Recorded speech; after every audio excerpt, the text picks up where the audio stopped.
Time marches on, and the age of a new king draws nearer.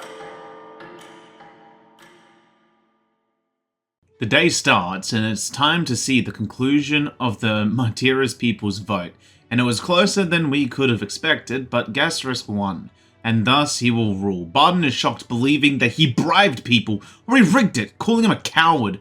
Barden's aide responds that it was impossible, the whole thing was under close watch.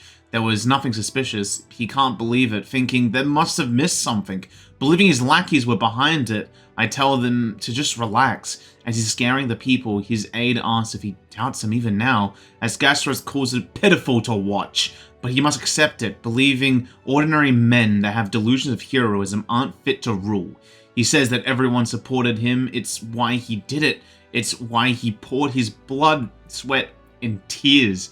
And now they treat him like scum? He was protecting them and acting for the common good.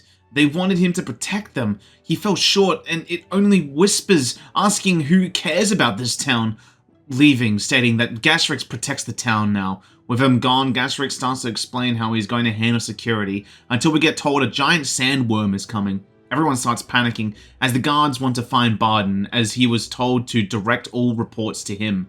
Gasserus is asked what they should do, and he is useless as you'd expect, seeming to not believe a sandworm would come all the way here. But regardless of that, if there's even a tiny chance, I gotta tell Barden, who is quite gloomy over all that's happened. But who cares about that, as I tell him the situation, as he's shocked, saying, "It's coming here?"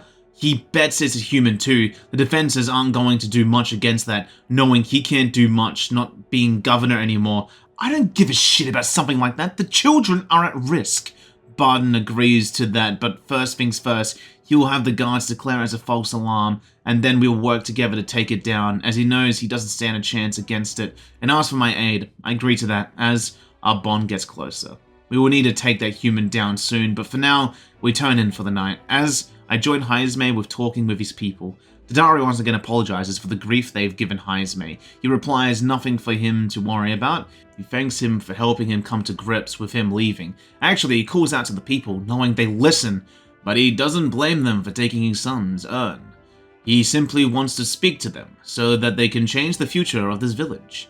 The mumbling starts as he continues for them to look around. Look at what the village has become, cut from their trade, their goods slow to circulate, and they're becoming more destitute.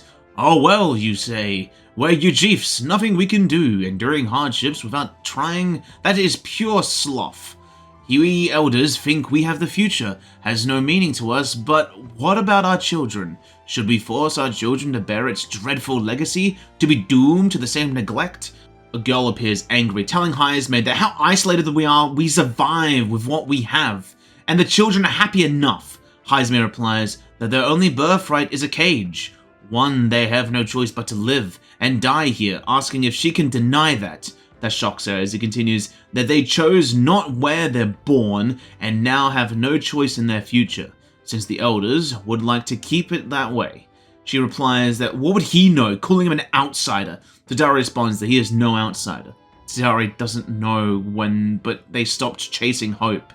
They grew complacent, clinging onto the idea that it's wiser to accept hardship than resist, thinking if that truly is for the best, wishing for everyone to come and speak for once. They appear, saying it doesn't make a difference. Now, there's prejudice beyond our walls. It is strong. People won't accept them. I replied that they're assuming it's hopeless. Heisme becomes my wingman as he understands their fears, as he suffered the same prejudice as them. However, it will change, and it's already started, as he directs to me, being responsible for that change. A new era is coming, where the origins and tribes can join as one.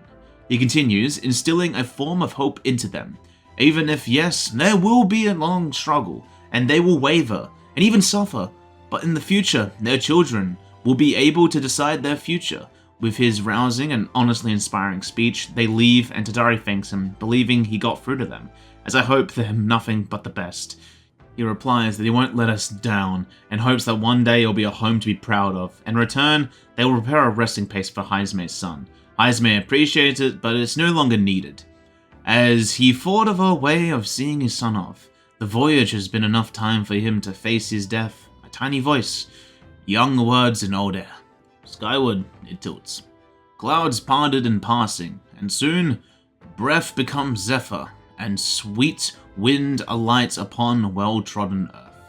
Knowing he wouldn't be here if it wasn't for me, thanking me.